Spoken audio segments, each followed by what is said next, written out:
أعوذ بالله من الشيطان الرجيم. بسم الله الرحمن الرحيم. اقترب للناس حسابهم وهم في غفلة معرضون. ما يأتيهم من ذكر من ربهم محدث إلا استمعوه وهم يلعبون. لاهية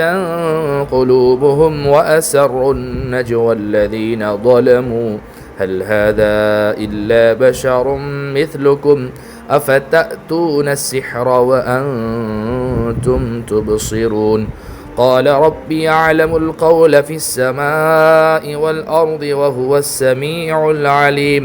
بل قالوا أضغاث أحلام بل افتراه بل هو شاعر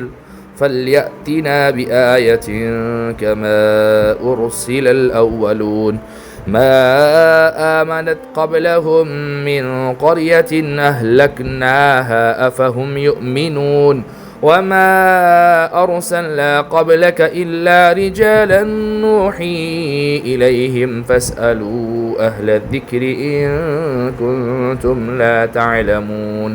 وما جعلناهم جسدا لا يأكلون الطعام وما كانوا خالدين. ثم صدقناهم الوعد فأنجيناهم ومن نشاء وأهلكنا المسرفين. لقد أنزلنا إليكم كتابا فيه ذكركم أفلا تعقلون. میرے عزیزوں، پیاروں، بزرگوں، اللہ کے رسول پر ایمان رکھنے والے میرے دین عظیم بھائیوں، یہ 10 آیتیں جن کی تلاوت ابھی آپ حضرات کے سامنے کی گئی، یہ مکمل پہلا رکوع ہے سورہ انبیاء کا، ایک نئی سورت کا۔ سورہ انبیاء یہ مکی ہے، اس میں ٹوٹل 112 آیتیں ہیں اور 7 رکوعات پر مشتمل یہ سورت ہے۔ ترتیب کے اعتبار سے، جس ترتیب سے ہم قرآن کو پڑھتے ہیں، یہ کس نمبر کی جو ہے سورت ہے، اور نزول ترتیب کے اعتبار سے یہ 73 نمبر کی سورت ہے، 73۔ اچھا، اس کا پہلا رکوع ہے جو 10 آیاتوں پر مشتمل ہے، جس کی تلاوت کی گئی۔ جیسا کہ ہماری عادت ہے کہ جب کسی نئی سورت کی تفسیر کا آغاز کرتے ہیں تو سورت کے شروع ہی میں اس کا تعارف آپ لوگوں کے سامنے رکھ دیتے ہیں، تاکہ یہ بات سمجھنے میں آسانی رہے کہ ایسے کون سے موضوع اور چیزیں ہیں جس کو اللہ سبحانہ و تعالیٰ نے اس صورت میں ڈسکس کی ہے۔ اس صورت کا بنیادی مقصد اسلام کے بنیادی عقائد یعنی توحید، رسالت اور آخرت کا اثبات ہے، اور ان عقائد کے خلاف کفار مکہ جو اعتراضات اٹھایا کرتے تھے، صورت میں ان کا جواب بھی دیا گیا ہے۔ حضرت صلی اللہ علیہ وسلم کی نبوت پر ان لوگوں کا ایک اعتراض یہ تھا کہ ایک ہم جیسے انسان کو پیغمبر بنا کر کیوں بھیجا گیا ہے؟ اس کے جواب میں فرمایا گیا ہے کہ انسانوں کے پاس انسان ہی کو پیغمبر بنا کر بھیجنا مناسب تھا، اور اس ضمن میں بہت سے پچھلے پیغمبروں کا حوالہ دیا گیا ہے کہ وہ سب انسان ہی تھے، اور انہوں نے اپنی قوموں کو انہی عقائد کی تعلیم دی تھی جو حضرت محمد صلی اللہ علیہ وسلم کے عقائد ہیں۔ انبیاء کرام کے اسی حوالے کی بنا پر اس سورت کا نام سورۃ الانبیاء رکھا گیا ہے، چونکہ اللہ سبحانہ و تعالی نے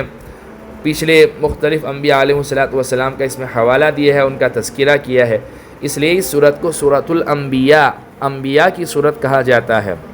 اچھا، یہ سورت مکی ہے اور اس میں 112 آیتیں ہیں اور 7 رکوع پر مشتمل یہ سورت ہے۔ بسم اللہ الرحمن الرحیم، شروع اللہ کے نام سے جو سب پر مہربان ہے، بہت مہربان ہے۔ اقترب للناس حسابهم وهم فی غفلۃ معرضون، اللہ فرماتے ہیں لوگوں کے لیے ان کے حساب کا وقت قریب آ پہنچا ہے، اور وہ ہے کہ غفلت کی حالت میں منہ پھیرے ہوئے ہیں۔ ان سے حساب کتاب ان قریب لیا جائے گا، دنیا کا نظام درہم برہم ہو جائے گا، اور یہ ہے کہ غفلت میں زندگی جیے جا رہے ہیں۔ ما یأتیہم من ذکر من ربہم محدث الا استمعوہ وہم یلعبون، جب کبھی ان کے پروردگار کی طرف سے نصیحت کی کوئی نئی بات ان کے پاس آتی ہے تو وہ اسے مذاق بنا کر اس حالت میں سنتے ہیں کہ لاہیۃ قلوبہم واسروا النجوى الذین ظلموا هل هذا الا بشر مثلکم افتأتون السحر وانتم تبصرون، کہ ان کے دل فضولیات میں منہمک ہوتے ہیں، اور یہ ظالم چپ کے ایک دوسرے سے سرگوشی کرتے ہیں کہ یہ شخص یعنی محمد صلی اللہ علیہ وسلم تم ہی جیسا ایک انسان نہیں تو اور کیا ہے، کیا پھر بھی تم سوجھتے بوجھتے جادو کی بات سننے جاؤ گے؟ اللہ سبحانہ و تعالیٰ فرماتے ہیں کہ آپ علیہ الصلاۃ والسلام پر جب جبرائیل امین علیہ السلام قرآن کریم کی وحی لے کر آتے اور کوئی نئی بات آپ علیہ الصلاۃ والسلام کے پاس آتی تو وہ اسے مذاق بنا کر اس حالت میں سنتے کہ ان کے دل فضولیات میں منہمک ہوتے، اور یہ ظالم چپ کے ایک دوسرے سے سرگوشی بھی کرتے، کانوں میں ایک دوسرے سے بولتے بھی رہتے۔ یہ شخص یعنی محمد صلی اللہ علیہ وسلم نعوذ باللہ بقول ان کے تم ہی جیسا ایک انسان نہیں تو اور کیا ہے، آپس میں ایک دوسرے سے کہتے تھے، کیا پھر بھی تم سوچتے بوجھتے جادو کی بات سننے جاؤ گے؟ یعنی یہ کہتے تھے کہ یہ تو جادو ہے، یہ تو نعوذ باللہ شاعر ہے، یہ تو نعوذ باللہ ساحر ہے، یہ تو نعوذ باللہ کاہن ہے، یہ تو نعوذ باللہ نجومی ہے۔ آپ علیہ الصلاۃ والسلام کے متعلق ایسی سرگوشیاں کرتے اور جو ہے آپ پر ایسے ایلیگیشنز لگاتے اور ایک دوسرے سے کہتے افتأتون السحر وانتم تبصرون، کیا پھر بھی تم سوجھتے بوجھتے جادو کی بات سننے جاؤ گے؟ قال ربی یعلم القول فی السماء والارض وهو السمیع العلیم، پیغمبر علیہ السلام نے جواب میں کہا کہ آسمان اور زمین میں جو کچھ کہا جاتا ہے میرا پروردگار اس سب کو جانتا ہے، وہ ہر بات سنتا ہے، ہر چیز سے باخبر ہے۔ جو باتیں یہ کافی لوگ خفیہ طور پر کیا کرتے تھے، بعض اوقات حضرت صلی اللہ علیہ وسلم وحی کے ذریعے ان سے باخبر ہو کر وہ باتیں بتا دیا کرتے تھے، اس بات کو وہ لوگ جادو کہہ دیا کرتے تھے۔ نبی کریم صلی اللہ علیہ وسلم نے جواب میں فرمایا کہ یہ جادو نہیں ہے بلکہ اللہ تعالیٰ کی طرف سے آئی ہوئی وحی ہے جو زمین و آسمان میں کہی ہوئی ہر بات سے پوری طرح باخبر ہے۔ ہاں، آپ فرماتے تھے کہ یہ جادو نہیں ہے بلکہ یہ تو میرے رب نے مجھے جو ہے نا یہ باتیں بتلا دی، اس لیے میں آپ کو بتلا رہا ہوں۔ بل قالوا اضغاث احلام بل افتراہ بل هو شاعر فلیأتنا بآیۃ کما ارسل الاولون، یہی نہیں بلکہ ان لوگوں نے یہ بھی کہا کہ یہ قرآن بے جوڑ خوابوں کا مجموعہ ہے۔ نعوذ باللہ، کیسے ایلیگیشن لگا رہے ہیں اور قرآن کو نعوذ باللہ بے جوڑ خوابوں کا مجموعہ کہہ رہے ہیں، بلکہ یہ ان صاحب نے خود گڑھ لیا ہے، نعوذ باللہ، بلکہ یہ ایک شاعر ہیں۔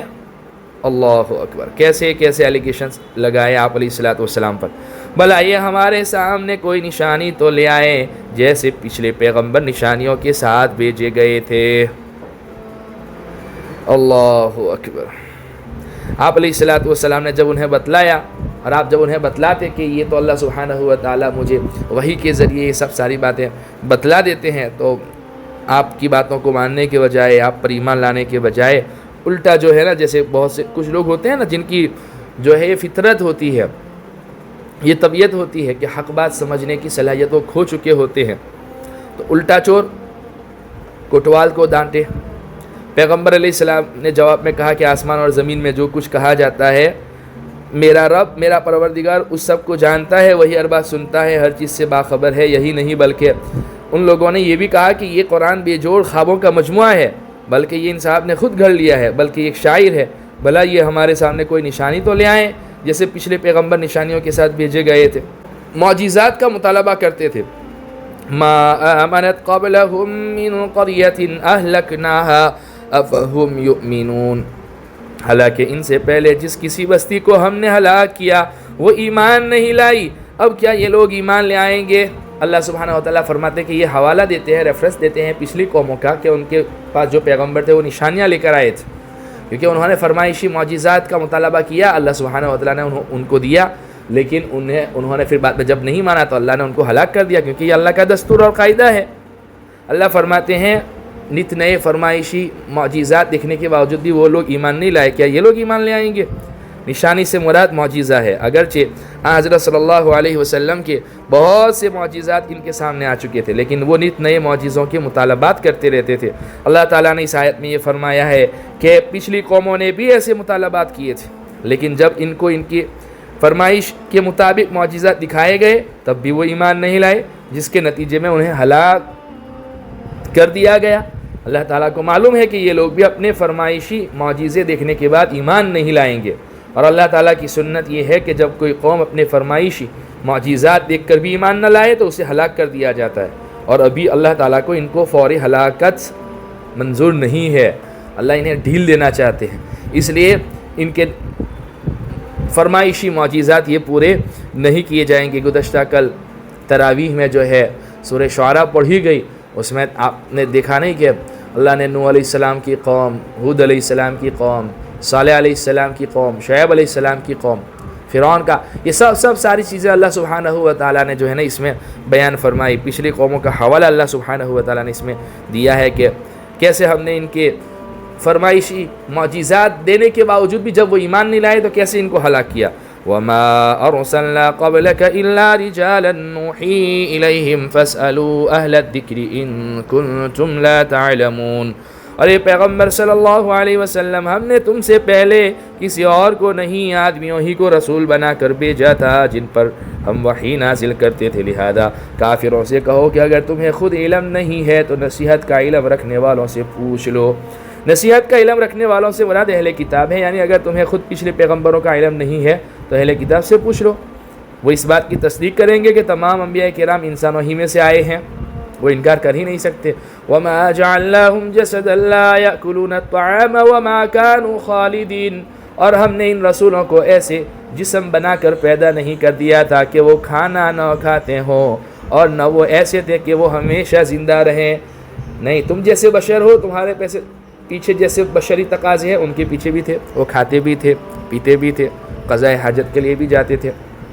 سارے تقاضے جو تمہارے ساتھ ایک بشر ہونے کے ناطے لگے ہوئے ہیں وہ ان کے پیچھے بھی لگے ہوئے تھے۔ ثم صدقناهم الوعد فانجيناهم ومن نشاء واهلكنا المسرفين، پھر ہم نے ان سے جو وعدہ کیا تھا اسے سچا کر دکھایا کہ ان کو بھی بچا لیا، اور ان کے علاوہ جن کو ہم نے چاہا ان کو بھی، اور جو لوگ حد سے گزر چکے تھے انہیں ہلاک کر دیا۔ لقد انزلنا الیکم کتابا فیہ ذکرکم افلا تعقلون، اب ہم نے تمہارے پاس ایک ایسی کتاب اتاری ہے جس میں تمہارے لیے نصیحت ہے، کیا پھر بھی تم نہیں سمجھتے؟ اس آیت کا ایک ترجمہ یہ بھی ہو سکتا ہے کہ ہم نے تمہارے پاس ایک ایسی کتاب اتاری ہے جس میں تمہارے ہی ذکر خیر کا سامان ہے۔ اس صورت میں مطلب یہ ہوگا کہ یہ کتاب عربی زبان میں نازل کی گئی ہے جس کے براہ راست مخاطب تم عرب لوگ ہو، اور یہ تمہارے لیے بہت بڑے اعزاز کی بات ہے کہ اللہ تعالیٰ نے اپنا آخری کلام تم پر تمہاری زبان میں نازل فرمایا، اور اس سے رہتی دنیا تک دنیا کی ساری قوموں میں تمہارا ذکر خیر جاری رہے گا۔ بہرحال یہ جو ہے پہلا رکوع تھا سورہ انبیاء کا، جس میں اللہ سبحانہ و تعالیٰ نے گویا اپنے نبی کو تسلی بھی دی۔ 10 آیتیں تھیں، اس سورت کا تعارف بھی آپ لوگوں کے سامنے